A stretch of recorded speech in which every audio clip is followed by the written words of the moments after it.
I want to give you guys a quick breaking news update. As you know, this show is usually filmed on Tuesday and then released on Wednesday, so I'm just going to give you the latest information as I have it. We've just learned that there was a tragic shooting at a Texas elementary school where at least 14 students were killed. The shooting was carried out by an 18-year-old resident of Uvalde by the name of Salvador Ramos, and this individual apparently got into a shootout with Border Patrol before barricading himself in the elementary school, where he went on to shoot dozens of young children. So we'll certainly be praying for the families involved in this situation, and we're not going to speculate on what happened until we actually have the facts. But that's all I can really give you guys right now. Again, we'll be praying for this situation, and I will update you guys with more information next week as I have it. Hey y'all, welcome to this week's episode of Unfit to Print. I'm your host, Amber Athey. I'm the Washington editor for The Spectator and a senior Blankley fellow with the Steamboat Institute. We've got a lot to cover today, including the latest in the Durham investigation. We've got Biden gaffing his way into foreign policy. State Farm is now trying to indoctrinate your children. The Biden administration's disinformation board has been dissolved after just a few weeks. And finally, Speaker Nancy Pelosi has been denied communion over her views on abortion. All of that and more is just ahead. But first, I will please ask you, if you're fans of the show, subscribe on YouTube, Spotify, and Apple Podcasts. If you're on Apple Podcasts, then please take a moment and give us 5 stars and leave a nice little review. Another big announcement for you guys this week.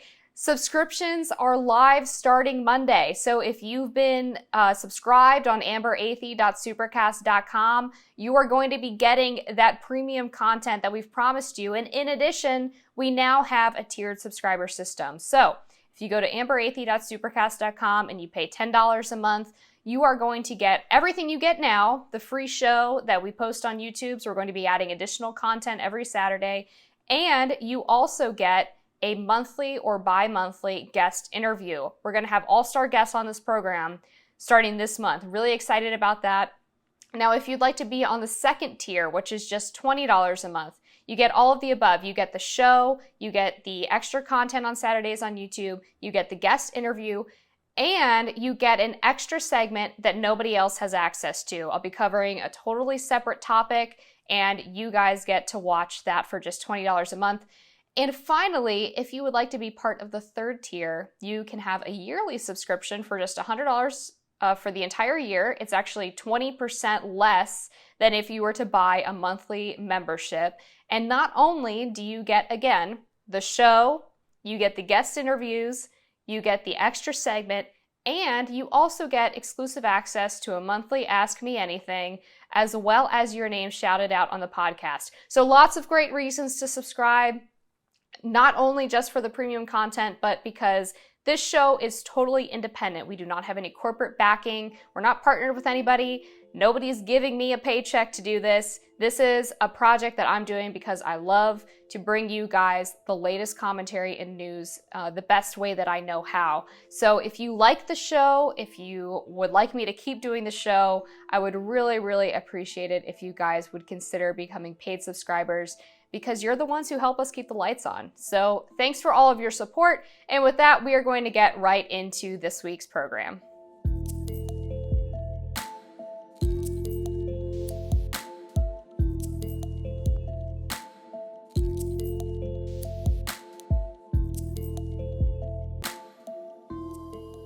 So this week, 2 people of great interest actually testified in court. And the first is James Baker. And James Baker is an FBI employee. And he was one of the individuals who was receiving a lot of this compromise about Donald Trump.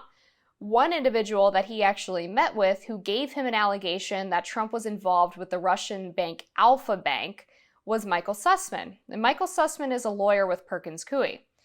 If you don't remember, Perkins Coie was actually the individual who was contracted by the Clinton campaign to work with Fusion GPS to gather all of these anti-Trump materials. Now, Michael Sussman, back when all of this was going down and the dossier was being compiled and floated around the FBI, emailed James Baker, messaged James Baker, and asked for a meeting because he had interesting information that he wanted to share with James Baker.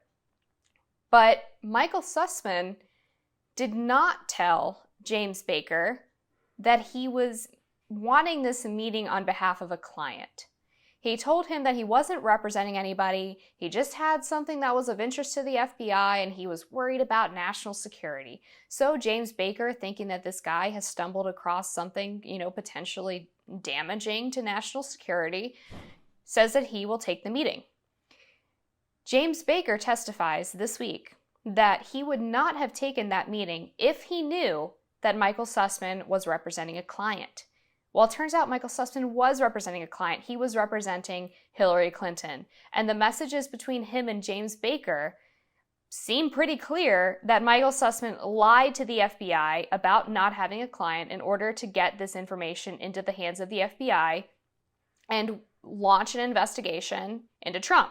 Now, the Alpha Bank information wasn't really the start of the Trump-Russia investigation. It wasn't the impetus for Crossfire Hurricane. But that being said, this meeting was particularly important because the Clinton campaign had already planned to release this Alpha Bank material to the media, and they had given this story to the New York Times. Here's where the second piece of testimony comes in.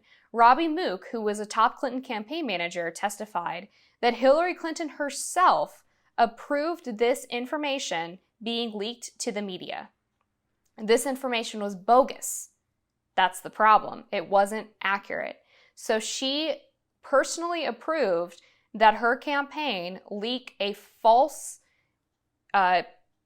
piece of information that was potentially Russian disinformation to the media in order to try to undermine a presidential candidate. So after this was sent to the New York Times said, well, we don't really feel comfortable running this until we can get independent confirmation. So they were hanging on to it. So what Michael Sussman did, which is very sneaky, is he brokered this meeting with James Baker to create a news hook for the media to run with. Because if Michael Sussman went to the FBI and the FBI promised him that they were going to look into this information about Trump allegedly being tied to Russian financial institutions, then Michael Sussman and the Clinton campaign could go back to the media and say, hey, remember that Alpha Bank story we gave you? Well, it turns out the FBI is investigating.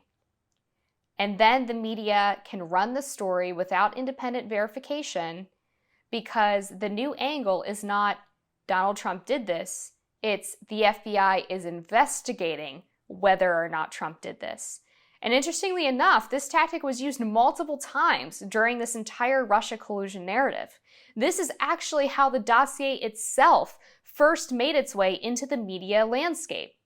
There were several smaller media outlets who were reporting on specific elements of the dossier, like Mother Jones, which were then actually given to the FBI as some sort of independent verification of what the FBI was investigating, and it created this really circular confirmation loop. But also, the entire dossier itself made its way into its publication by BuzzFeed News because the dossier was the subject of a sit-down meeting with former President Barack Obama and then President-elect Donald Trump and the FBI. So these individuals sat down, and this meeting was created on the pretense of briefing Donald Trump about the fact that the Russians allegedly had dirt on him or were trying to spread this material, and that they might try to blackmail him. Well, and just after this happened, CNN reported on the fact that Trump was briefed about the contents of this dossier. So again, they didn't have to verify the dossier because they got to say, well, look, Trump had a meeting about this. The FBI was warning Trump. Obama was warning Trump that the Russians had blackmail material on him. So they don't even have to really get into whether or not that material is accurate. All they have to do is report on the existence of the briefing. Then, right after CNN publishes that piece, guess who follows up? BuzzFeed News. And BuzzFeed News says, hey, CNN just reported that Donald Trump was briefed on the contents of the dossier. Well, we have the dossier, and we're going to tell you what's in it. So again, these FBI meetings were used as pretenses to leak damaging information to the media. Whereas usually an investigation of this nature in the FBI would be kept confidential. There wouldn't be media leaks. But the whole purpose of this FBI investigation was not only to cripple the Trump campaign or to spy on them and try to get even more damaging material, but it was to plant these stories into the media in a way that gave them legitimacy and in a way that undermined Trump's election. So that was really the purpose of this whole thing. And now we have even more verification that Hillary Clinton's lawyer and Hillary Clinton's campaign manager were involved in this exact type of strategy to try to undermine Donald Trump. It's a very tangled web. There's a lot of moving parts to Crossfire Hurricane, the FBI's involvement and the Clinton campaign's involvement.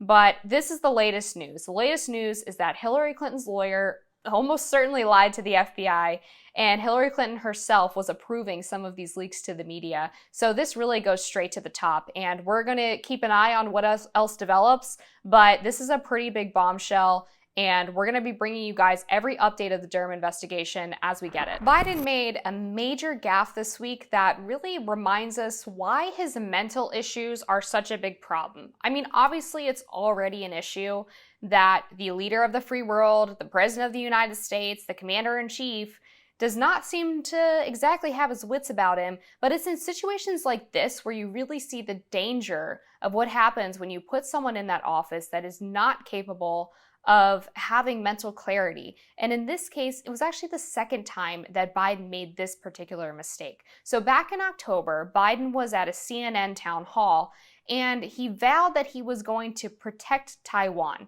Now, this is problematic because official U.S. policy has always been the idea of strategic ambiguity. And what that means is that we recognize that China has a claim to Taiwan. We don't endorse it, but we acknowledge it. And we also say that if this status quo were to change, we would try to keep the status quo. So the subtext is that if China invaded Taiwan, the U.S. would probably do something, but nowhere in U.S. policy or in our laws does it say what that something would be. So historically, U.S. presidents and diplomats will talk about this in a way of sort of warning China not to, but not really promising any consequences if they do. And both the US, China, and Taiwan have seemed fairly happy with that. But Biden decided to go a step further. Again, in the CNN town hall in October, he said that he would vow to protect Taiwan, which suggests something a little bit stronger than the United States would typically say in response to a situation like this. And the White House immediately walked it back, claiming that Biden was, quote, not announcing any change in our policy, and there is no change in our policy. And they also said, quote, the U.S. defense relationship with Taiwan is guided by the Taiwan Relations Act. We will uphold our commitment under the act. We will continue to support Taiwan's self-defense, and we will continue to oppose any unilateral changes to the status quo. So basically reiterating what I just explained to you guys is the current policy and claiming that Biden's words were not a change on that policy. But then Biden goes on this major Asian tour this past week, and he's asked if he would get involved militarily if China were to invade Taiwan. And this is an even step greater above what he said during that CNN town hall. Now we're talking about actually committing troops or weapons to Taiwan if China were to invade there. And Biden's response is, yeah, we would. Go ahead and watch this. Very quickly, you didn't want to get involved in the Ukraine conflict militarily for obvious reasons. Are you willing to get involved militarily to defend Taiwan if it comes to that? Yes. You are? That's the commitment we made. That's the commitment we made. We are not, look, here's the situation. We agree with a one China policy. We signed on to it and all the attendant agreements made from there. But the idea that it can be taken by force, just taken by force, is just not appropriate. It will dislocate the entire region and be another action similar to what happened in Ukraine. And so it's a burden that is even stronger. Yeah, so that's a little troubling. If you're gonna basically verbalize a major change to US foreign policy and then immediately walk it back, maybe we should kind of explain what we were talking about, because you can't just go from we're going to get involved militarily if China invades Taiwan to we're still doing the strategic ambiguity thing. I mean, that's such a stark difference. There's a huge chasm between those two policies.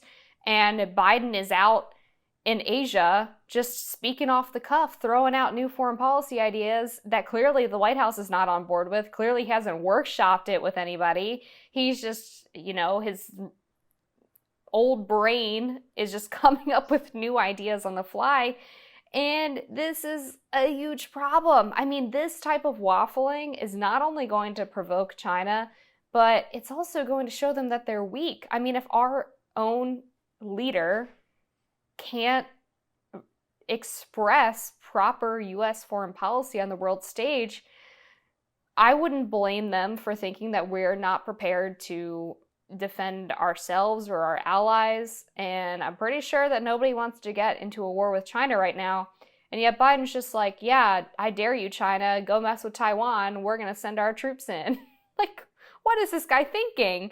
And of course, the Chinese Foreign Ministry spokesperson responds to this and warned that China, quote, will take firm actions to safeguard its sovereignty and security interests. So there it is. Biden throws out this crazy concept and China is ready to go. So these public statements of foreign policy matter. They really do. And it's kind of funny to me that back during the Trump administration, we were always warned that Trump was going to mouth off on the world stage and get us involved in something horrible or get us nuked by North Korea. And yet the things that he said on the world stage were sometimes a little lacking in tact and a little aggressive, but these were coherent foreign policy ideas. They were workshopped with his staff. They were things that he campaigned on. This is just Biden unilaterally, accidentally announcing a change in US policy. This isn't something that he intended to do. This was an accident. And that's a huge problem. So everyone is seeing from all of the issues that the US is facing right now, but especially when we're talking about issues of national security, the stakes of Biden's lack of mental acuity could not be higher. I am afraid to report to you guys that the woke corporations are not done quite yet. State Farm Insurance Company is actually the latest company to wade into the fray, and a leaked email on Monday revealed that State Farm insurance agents in the state of Florida were being asked to participate in a program known as the Gender Cool Project, which is a youth-led movement, the goal of which is to, quote, increase representation of LGBTQ plus books and support our communities in having challenging, important, and empowering conversations with children 5 plus. Oh, good. The kindergartners are involved yet again. So the State Farm agents in Florida were told by a, quote, corporate responsibility analyst, which I'm pretty sure is just an individual who's hired to make sure that a corporation enacts enough woke policies to satisfy that little social credit score that's now factored into investment decisions. So this guy told the agents, and I do want to point out that this corporate responsibility analyst had his pronouns in his bio, so that was really helpful. He made sure to tell us that his pronouns are he, his, so thank you. So the State Farm agents were told by this guy that they were partnering with Gender Cool, and they wanted the agents to donate books on topics like gender fluidity and transgenderism to local schools, libraries, and community centers.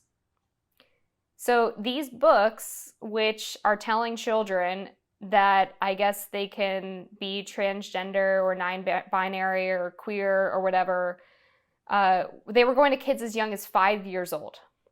There's no business for children as young as 5 to be learning about these radical gender ideologies, and they certainly don't need an insurance company donating books for that goal. I mean, this is nutty. Like, can you just sell me a policy for my car or my house and leave my kids alone?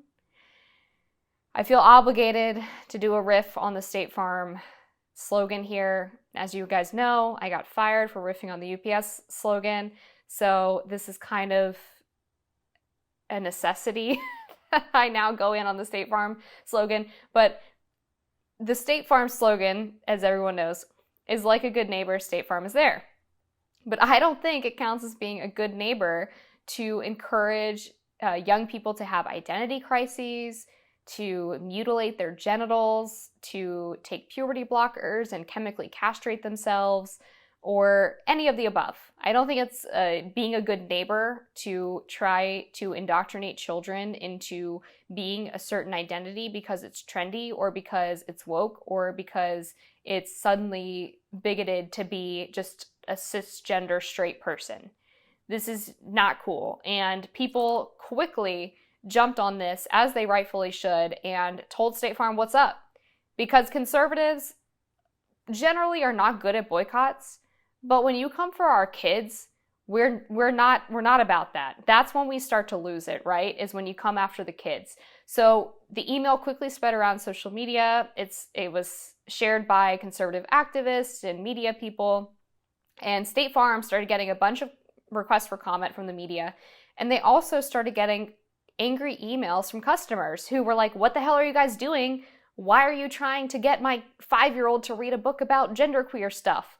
And State Farm immediately, later on Monday, sent an internal email to all of its agents saying that they would no longer be partnering with the Gender Cool Project. So the email said, quote, State Farm's support of a philanthropic program, Gender Cool, has been the subject of news and customer inquiries.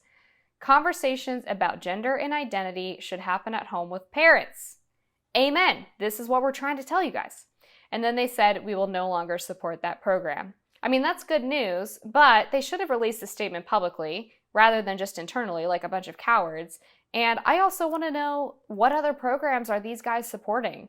Because this can't be the only one. And are they just going to take this L and say, well, we're not supporting the Gender Cool, but then they go and support a different LGBTQ plus for kids organization? Because that's what it kind of sounds like. So I think they need to do a little bit better than just this internal email to their agents. But again, I think it's good news that conservatives are finally having a backlash to these woke corporations. And there's such a contrast between the way that the woke mob talks to corporations and the way that conservatives talk to corporations. Because fundamentally, the woke mob wants corporations to be political. It's not that conservatives want corporations to be political in a different way. It's that they don't want them to be political. So the woke mob says, you have to agree with this progressive policy and speak out on it and boycott a state that has it and enact change against a policy, or else we're not going to shop with you. And conservatives are like, hey, can you just leave us alone so we can shop with you? I mean, it's just such a fundamentally different thing. And maybe that's why it's a little bit harder for conservatives to boycott, because they're not actually boycotting for something. Like, there's not something that they're really passionate about. They're just asking people to leave them alone. And maybe that's a little bit harder to rally support behind. But again, when the kids are involved, it's like, all right, guys, you've gone too far. We're not going to do this anymore. And I'm just a little surprised, I guess, that State Farm did not learn their lesson for what happened to Disney, because when Disney announced that they were going to be opposing the Parental Rights and Education Bill in Florida, which, as a recap, does not allow schools to teach kids in kindergarten through 3rd grade about sexual and gender topics, that, you know, people came out against Disney and cratered their stock. Disney is one of the worst performing stocks of the entire year. Parents canceled their trips to Disney World. They canceled their Disney Plus subscriptions because, again, you don't go after the kids. So Disney craters after parents speak out, and then State Farm thinks that they're going to get away with doing this little agent program where they donate queer books to libraries and schools. I mean, what the hell were they thinking? Hopefully, this is another warning sign to other woke corporations that we're not taking it anymore. We're going to stand up for ourselves. We're going to fight back. And you just can't get away with caving to these mobs anymore. It's not good enough. and you're going to start hearing from the other side unless you cut it out. The Biden administration has shut down its disinformation board after widespread backlash, and it only took 3 weeks. What a beautiful thing. This disinformation board was being labeled by many as a ministry of truth because it promised to fight online disinformation, but it was run by a bunch of people who themselves have spread misinformation, including Nina Jankowicz, who was the face of the Ministry of Truth and had a history of saying that the Hunter Biden laptop was disinformation and spreading the aforementioned Trump Alpha Bank story. The Washington Post ran the article breaking the news that the disinformation board was going to be shut down after backlash. And this was written by one of my favorite reporters, Taylor Lorenz, who I believe is the ripe age of 53. And Taylor Lorenz has a history of running these campaigns on behalf of government officials who want to censor people. And she's also that scumbag who publicized Kellyanne Conway's daughter's TikTok. So just an all-around blue ribbon reporter. I mean, she just gets all the gold stars. So Taylor Lorenz has some amazing framing on this article. Instead of just reporting the news, her claim is that the Biden administration actually caved to the right-wing mob in a coordinated harassment campaign against Nina Jankowicz. So the headline on this Washington Post article is How the Biden Administration Let Right-Wing Attacks Derail Its Disinformation Efforts. A DHS spokesperson told the Washington Post, Nina Jankowicz has been subjected to unjustified and vile personal attacks and physical threats. In congressional hearings and in media interviews, the secretary has repeatedly defended her as eminently qualified and underscored the importance of the department's disinformation work, and he will continue to do so. I first want to point out that the backlash to the disinformation board was not solely from the right. There were a lot of left-wing individuals who were very concerned about the appearance of the government deciding what speech is truthful and what speech should be allowed online. That is fundamentally problematic. That's not how the First Amendment works. That is not how we understand our relationship with our government. It's fundamentally un-American. So that's the first thing. The second thing is the whole vile personal attacks nonsense. I don't know what the vile attacks were. I didn't really see any. The only thing I can guess is that they were upset that we made fun of Nina Jankowicz doing her weird Broadway shtick where she sings about disinformation and outs herself as a total crazy person. Maybe it's a vile personal attack that we pointed out that, again, she's been a purveyor of misinformation, such as denouncing the Hunter Biden laptop story or claiming that the Trump Alpha Bank story was true and overall spreading a bunch of Russian disinformation. Maybe the vile personal attacks were us laughing at her idea that she wanted to personally go on Twitter and get to flag tweets that she thought were missing context. But from top to bottom, I would say that the criticism of her and of the disinformation board in general were actually pretty fair and pretty grounded in facts and logic. And the vile personal attacks seems to be just something that DHS is claiming in order to make the opposition sound bad, which is pretty typical. Taylor Lorenz is a queen of this too. She did this with Libs of TikTok when she exposed the creator of Libs of TikTok. She made it all about how Libs of TikTok is transphobic and homophobic, and her supporters are part of a targeted online harassment campaign to fire teachers who dare to groom kids. Oh, yeah, that's a problem.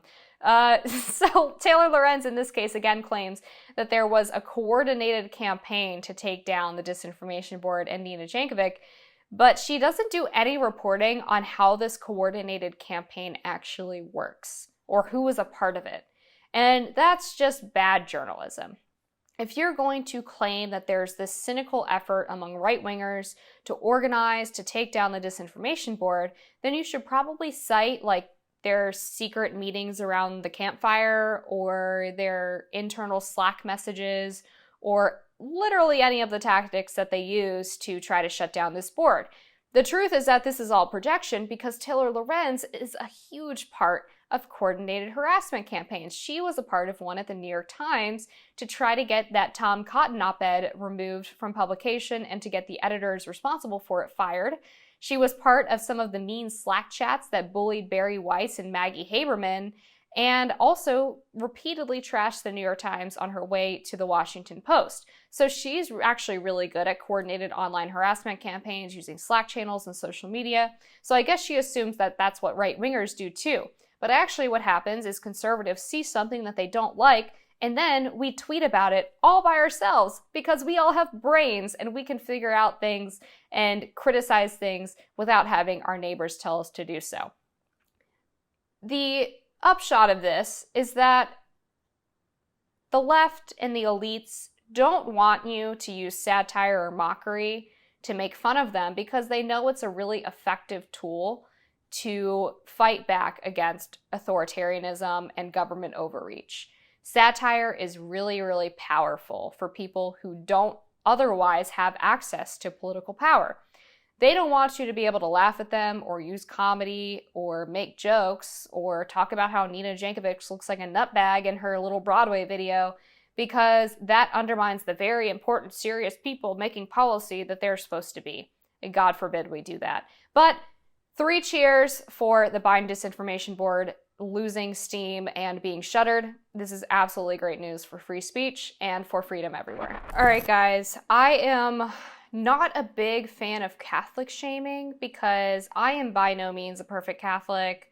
I sometimes miss Mass on Sunday. I took a break from the church for a couple of years in college, and I don't think it's always our place to shame other Catholics when they don't do the right thing.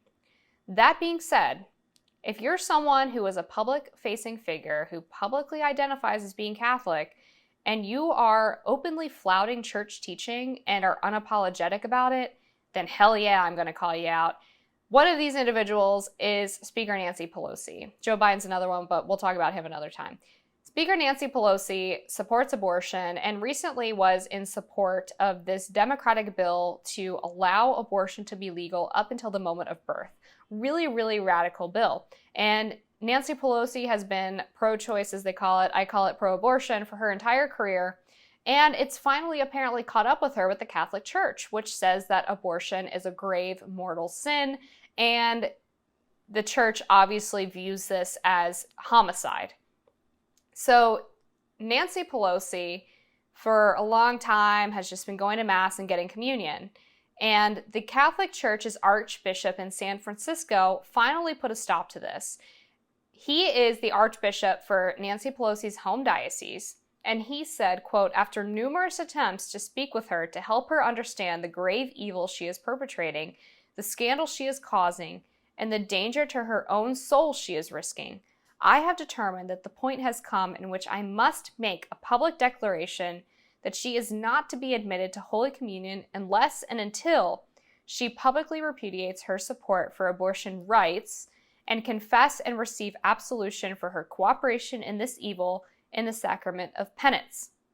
So, for those of you who aren't Catholic, let me just go ahead and explain what he's talking about here. Again, the Catholic Church opposes abortion. That's church doctrine, like not up for debate, right?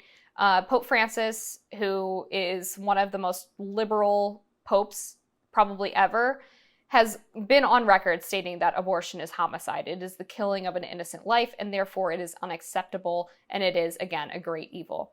If you are complicit or committing a grave or mortal sin, you are not allowed to receive communion. The reason for this is Catholics believe in transubstantiation, which means when the priest blesses the Eucharist, we believe that it literally transforms into Jesus' body and blood. Now, I know I'm going to get some comments. Oh, you're so crazy. Let's not get into a theological debate right now. So we have the body and blood of Christ, right? And if you are someone who has committed a grave and mortal sin and has not received penance for that, if you have not received absolution, if you have not confessed, then you choosing to consume the blood and body of Christ is a desecration of the Lord. That's why it's unacceptable. And it is another mortal sin. Okay, so you're stacking the mortal sins on top of each other in a sense. That's why you are not supposed to receive communion after committing a grave sin unless you have gone to confession. Nancy Pelosi I don't know if she's gone to confession for her views on abortion, but she still shares them pretty publicly and talks about how she believes it's a right. So pretty clearly she is still in that state of mortal sin. The archbishop's job is to decide if a public figure like this is in a state of mortal sin, whether or not that person should be receiving communion. And they do this not as a form of punishment per se, but it's actually supposed to protect the Catholic from sinning further. So this is a means of protecting Nancy from damning her soul to hell, for lack of a better way to phrase it. But people everywhere had a meltdown about this. They started talking about like separation of church and state and how the church shouldn't be involved in politics and blah, blah, blah. Well, this isn't politics to the church. This is a matter of life and death, good and evil, right?